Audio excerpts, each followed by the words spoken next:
developing through the day. The members of the Judicial Service Commission are currently in what I understand to be a closed-door meeting ahead of their interviews this week for judicial positions on our courts. It's the first time that the new Chief Justice, Raymond Zondo, is chairing a meeting of the Judicial Service Commission in his new position as chair of the JSE. It also means that he and the leader of the EFF, Julius Malema, will be in the same meeting. The EFF strongly appointed Zondo's appointment. You could say it's time to get the popcorn out. Nicole Fritz is the CEO of the Helen Suzman Foundation. Nicole, good afternoon to you. We all remember the previous interviews for the position of Chief Justice and what happened before that. Do you think the Judicial Service Commission is, in some ways, going to be a different commission now? We'll have to see. As you said in the introduction, this will be the first time that Chief Justice Raymond Zondo will be presiding as the chair of the Judicial Service Commission in his position as Chief Justice. He did chair the interviews that happened in October last year. Those were a rerun of the April interviews, which had been so sort of tarnished and blemished that the JSC, in fact, by means of a settlement, agreed to rerun the interviews.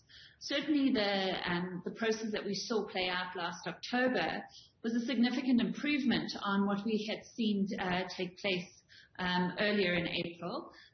We now, in addition to having Chief Justice Zondo presiding as chair, we also have a number of different commissioners who will be participating. So Dali Mpofu will no longer be a commissioner. He has been replaced by Commissioner Pillay. And so we will have to see whether this process that plays out over the next few days is of a different nature from what has played out before. But certainly there are indications that there will be significant improvement. I mean, in a way, this goes to the heart of a thing, because it's not just sort of Advocate Mpofu. I think Advocate Griffiths Madonsela has also been replaced. He was a presidential appointment. Those two lawyer advocates, plus Julius Malema, I think there was a lot of commentary suggesting they were working together in interviews that may or may not be true. Everyone will have a different interpretation. But if you change the people on a body, you change the body. But should it really be like that? What I'm trying to get to, I suppose, is the quite complicated issue of whether there should be criteria, formal criteria, that the JSE uses to make appointments. I think you're exactly right, Stephen. Look, obviously there can be significant changes to the body if you have different commissioners. And if those commissioners are cognizant and appreciative of what the powers they have been given and how they should be exercised in a manner that is fair and in keeping with the purpose of the powers that they have been invested with. But it cannot, as you say, just rely on the nature of the individual who is chosen to be a commissioner. We need to have a better system in place that compels appropriate recognition and appreciation for the powers and the role of commissioners. And that must come about through putting in place various rules and regulations, codes of conduct, that would ensure that they have those purposes and powers in mind. And so it's not just about objective criteria to guide consideration and assessment of candidates for judicial office, but it's also a code of conduct that will set to regulate commissioners and the chair in the conduct of their powers as commissioners. And so, you know, the HSF, together with several other civil society organizations, earlier this year wrote to the Judicial Service Commission following those disgraceful interviews we saw earlier for Chief Justice, asking for an undertaking on the part of the JSC that they would put in place a code of conduct and stipulated criteria in order to assess judicial candidates ahead of these April interviews.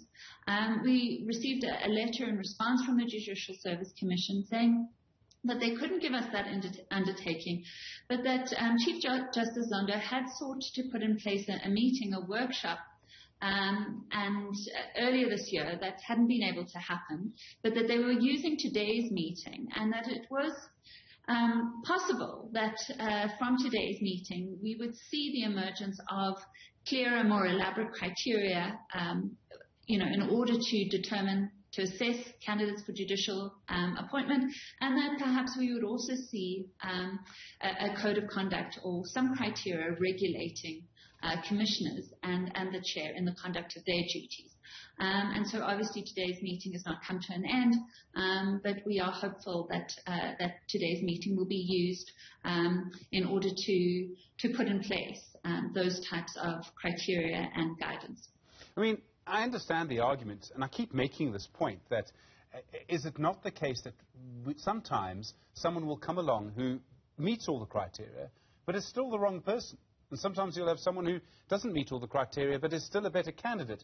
And I keep making this point too, Nicole. We shouldn't forget who the best qualified finance minister was. It was Des van Rooyen.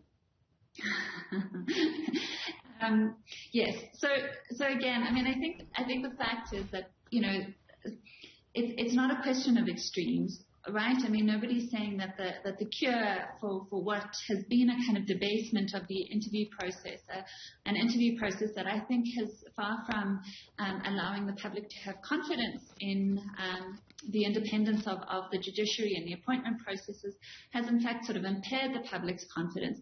The cure for that is not to put in these kind of highly regulated procedures and terms so that there is a kind of checklist. There has to be a discretion used. So as I said, I mean, I don't think anyone should understand organizations such as the HSF to say we can put in place a multiple choice, a little checklist in order to guide a determination of assessment of the judicial candidates. Obviously, within the JSC, there is a huge wealth of experience. They're political representatives, but there are representatives from the legal profession at all levels, from the advocates, attorneys' professions, from judges, heads of court, and that experience must be brought to bear in order to make an assessment that there has to be some discretion involved. But at the same time, it cannot be so entirely unregulated that the process just leaves people scratching their heads as to what criteria came into play in terms of making decisions to recommend certain candidates for appointment. There's another issue. I mean, there are a couple of ways to keep a group of people sort of honest. One of them is around criteria. The other is around transparency. Now, we all know the interviews for positions in the judiciary are in public, but the deliberations are not. Do you think they should be?